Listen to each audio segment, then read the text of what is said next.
اور اس کے خلاف جاری کریک ڈاؤن کا اور طریقہ انصاف پر جو الزام ہے طریقہ انصاف کے اوپر دھرا جائے۔ یہ تھی جی خبر۔ اب اس کے بعد اگلی خبر کی طرف چلتے ہیں۔ اگلی خبر ہے جی پی ٹی آئی رہنما شہریار افریدی کو بھی گرفتار کر لیا گیا۔ طریقہ انصاف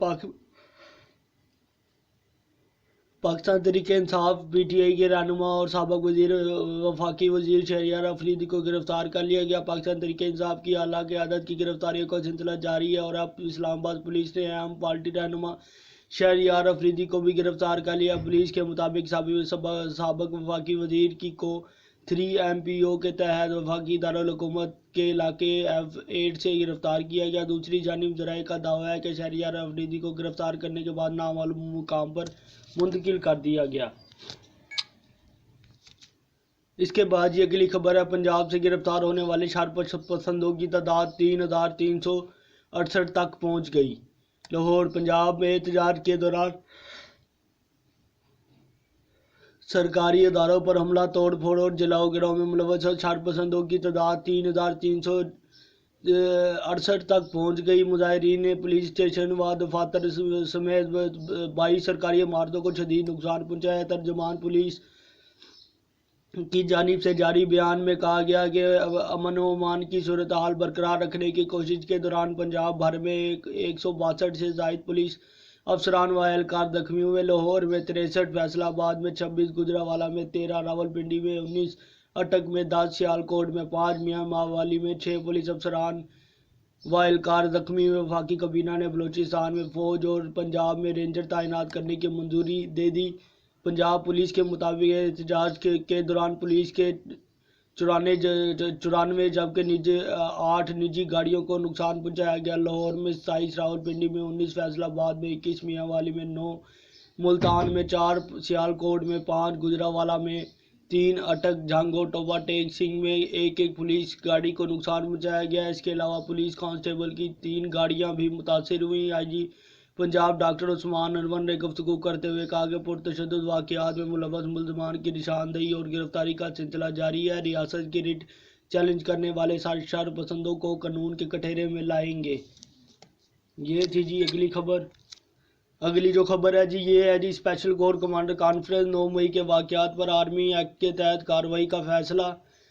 راولپنڈی پاک فوج کے سربراہ سید جنرل آصف منیر کی زیر صدارت خصوصی کور کمانڈر کانفرنس ہوئی، جس میں 9 مئی کے واقعات پر آرمی ایکٹ کے آفیشل سیکریٹریٹ کے تحت کارروائی کرنے کا فیصلہ کیا گیا۔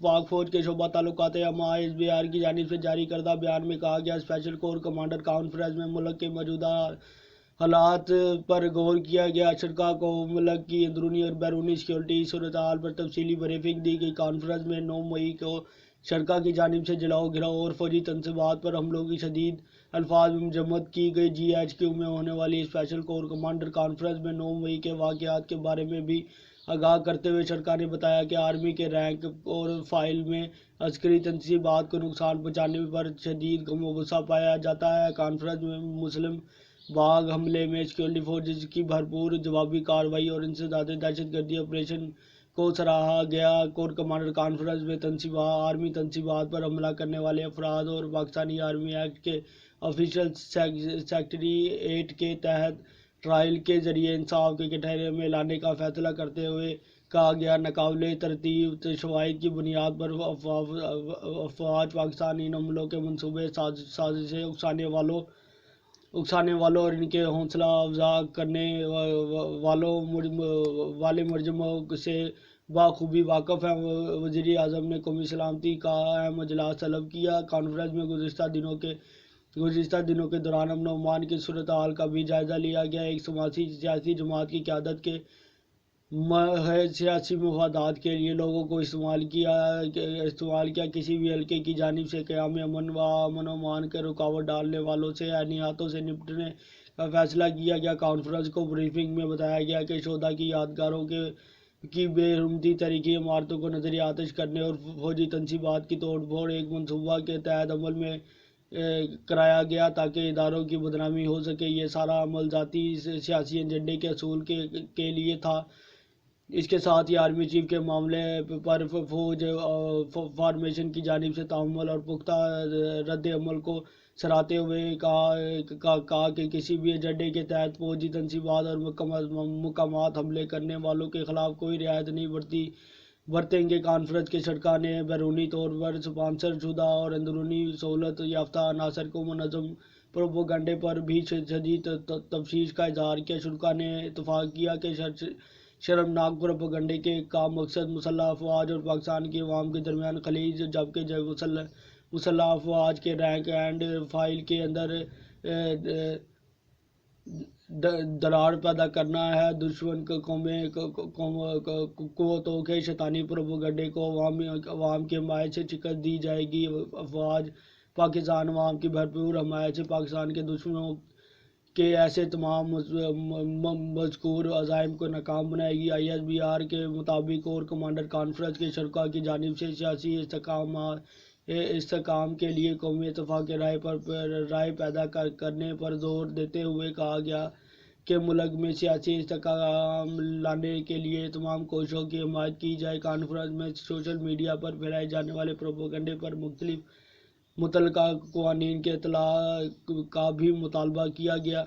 اس کی تو یہ تھی جی ساری صورتحال۔ اس کے ساتھ ہی اپنے میزبان کو دیجیے اجازت، میرے چینل کو سبسکرائب کریں، ایک لائک کریں اور اس کے بعد اپنی رائے کا نیچے ضرور اظہار کریں۔ ملتے ہیں انشاءاللہ اگلی ویڈیو میں اگلے کسی موضوع کے ساتھ۔ اس کے ساتھ ہی آل نوٹیفیکیشن کے اوپر اگر آپ کلک کریں گے تو میری تمام آنے والی جو ویڈیوز ہیں وقتاً فوقتاً وہ آپ تک پہنچ سکیں گے۔ اس کے ساتھ ہی اپنے میزبان کو دیجیے اجازت، ملتے ہیں انشاءاللہ اگلی ویڈیو میں اگلے کسی موضوع کے ساتھ۔ اللہ حافظ، اللہ نے کے بعد۔